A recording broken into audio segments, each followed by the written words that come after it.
moves in the sports card investment report, who is up and who is down at NoOffseason.com.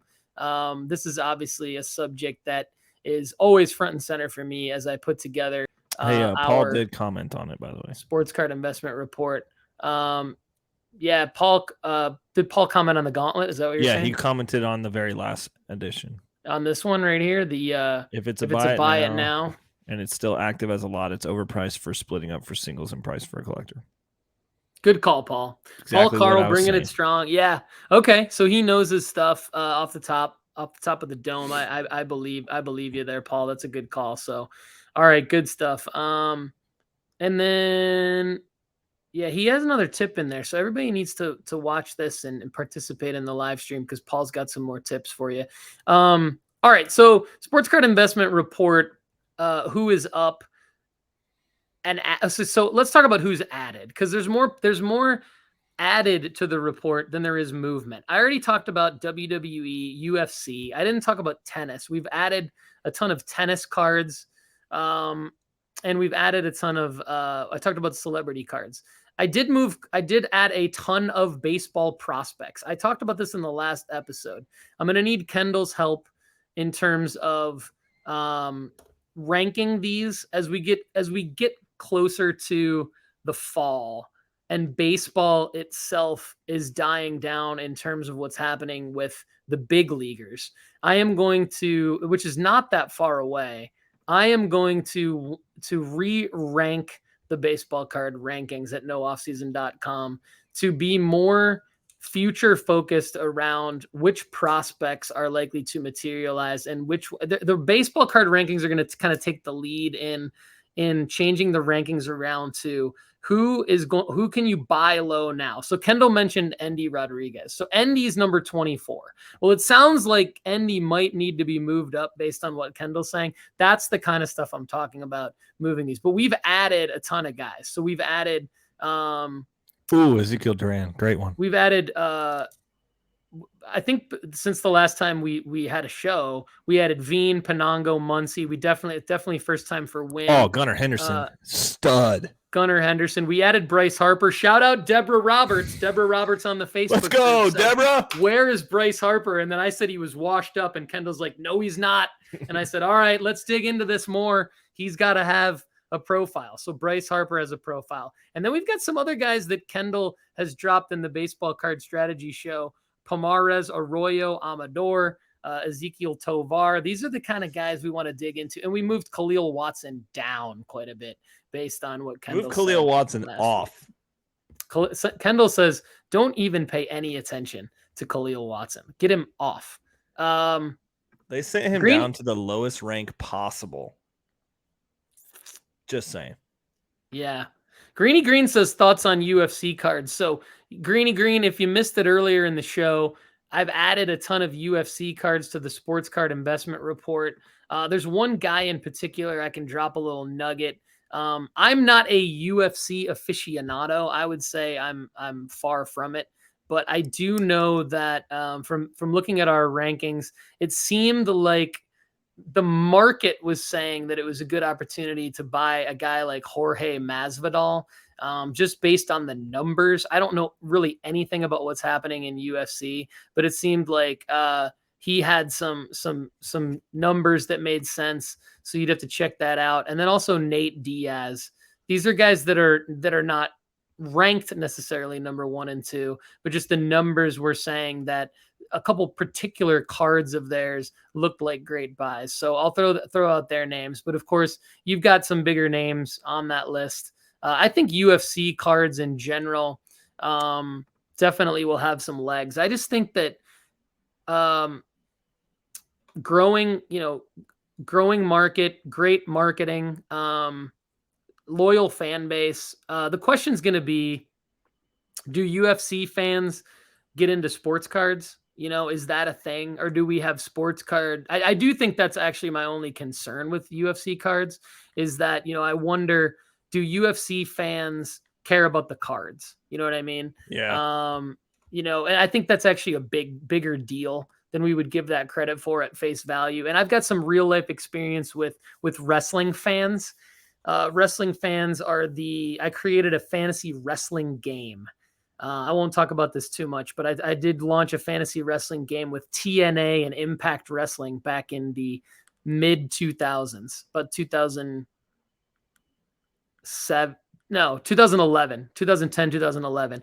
And it was very successful for free, but they did not want to pay for it. And so they wanted to try it because it had to do with wrestling, but they did not care about fantasy sports. They didn't want like a CBS Sports Line type product for their wrestling. So I wonder if I know UFC is different, but is it more similar to wrestling or is it more similar to baseball? I have no idea. So we'll find out. I do think there's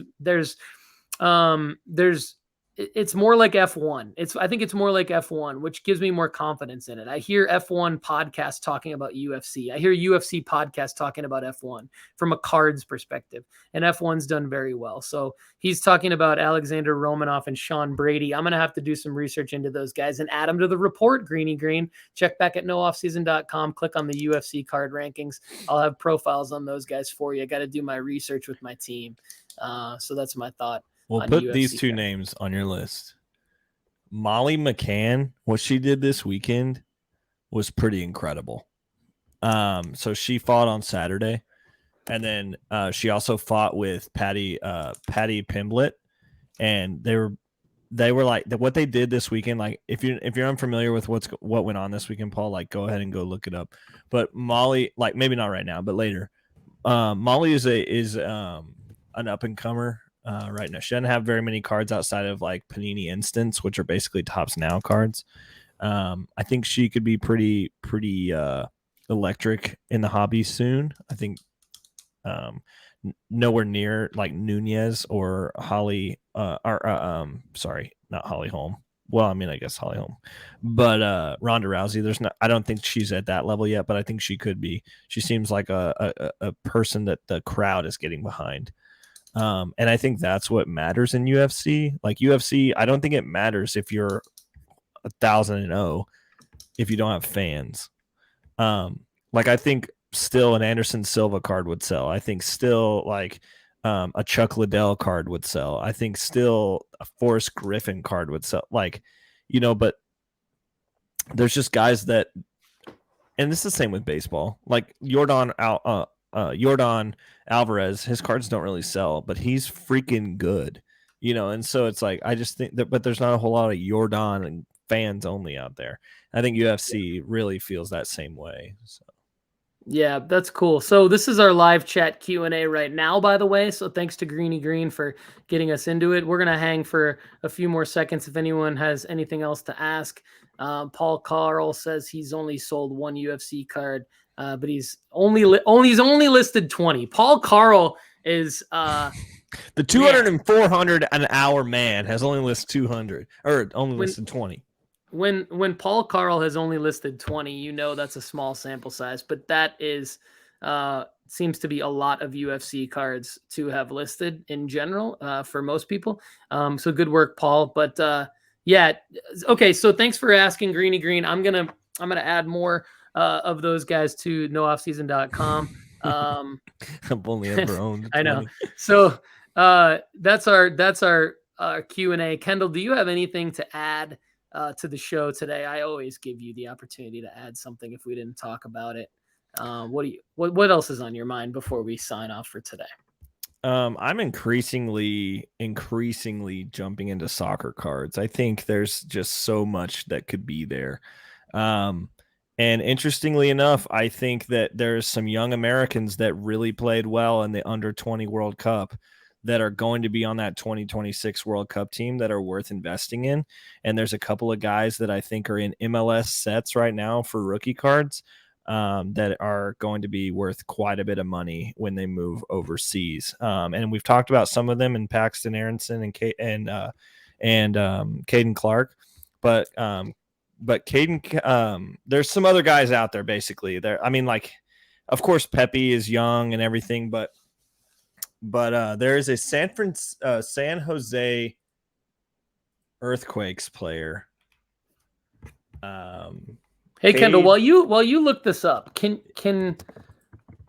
you and I carve out some time in early September and go through like baseball card prospecting, like off air, Mhm. and soccer card prospecting, and like work and get some of my stuff together for nooffseason.com based Yeah. on this, and then Mhm. come back and I mean, I don't mean to cut you off. You definitely say who you're talking about right now, but I just think this could be this is something I need to prioritize for the site.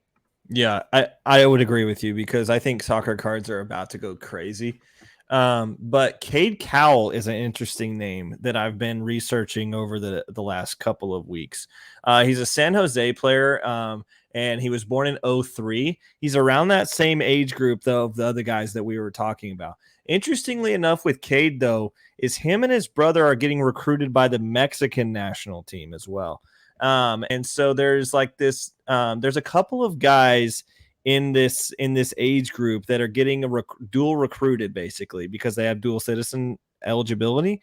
And I think Cade is an interesting name. He's already been linked to potentially as an Everton target, which I've been wearing an Everton jersey the entire thing, which is why I first got into him because I was like, oh, interesting. There, and I already knew who Cade Cowell was because I watch a lot of MLS.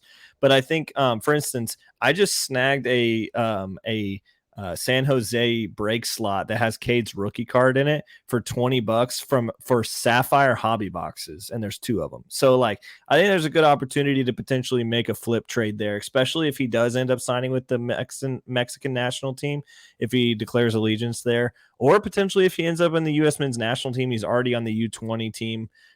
He, like, for instance, what I'm looking at right now is his profile on ussoccer.com. So I just think he's an interesting guy, and I think he's probably likely to go overseas, and him and his little brother are going to play well. And it reminds me of the Aronson brothers, like they both have flair and they score goals. So anyway, there's another name for you, Cade Cowell. Phenomenal. I love that. And for any of you questioning like the health of sports card investing, you can just take one of Kendall's sentences right there in a vacuum where he said he got into a San Jose Earthquakes MLS break slot. So that is happening in the world, Kendall. I love you for that. That is why you are the host of the Soccer Card Strategy Show here on the NoOffseason.com Sports Card Content Network. And before we leave, I'm just going to hit up Greeny Green's question. Are we even bothering with the 2022 NFL draft class? And I would say TBD, but I would say for now, Andy Kaysen, the host of the Football Card Strategy Show and Football Card Quest, believes that there are some plays to be made with some position players. So the Football Card Strategy Show episode 4 that just aired last night on the feed and is available now on the feed. Go to footballcardstrategy.com for episode 4 quick link. Andy actually goes through a bunch of guys, like, because there is that Bowman U set, and there are some draft pick sets that have been released. So there's I have licensed 2 and hobby unlicensed boxes right product. next to me of that if you want So it. if you want to buy one, Kendall's trying to move them. But there are some singles. Traylon Burks was a guy that he mentioned as being low right now because he's having some breathing issues and he's not practicing. But he's going to have those as his primary cards before the licensed pro stuff comes out. And so there's plays to be made where Andy thinks guys like Burks and other wide receivers, can potentially have a hype game. He calls it a hype game. I like Andy's terminology.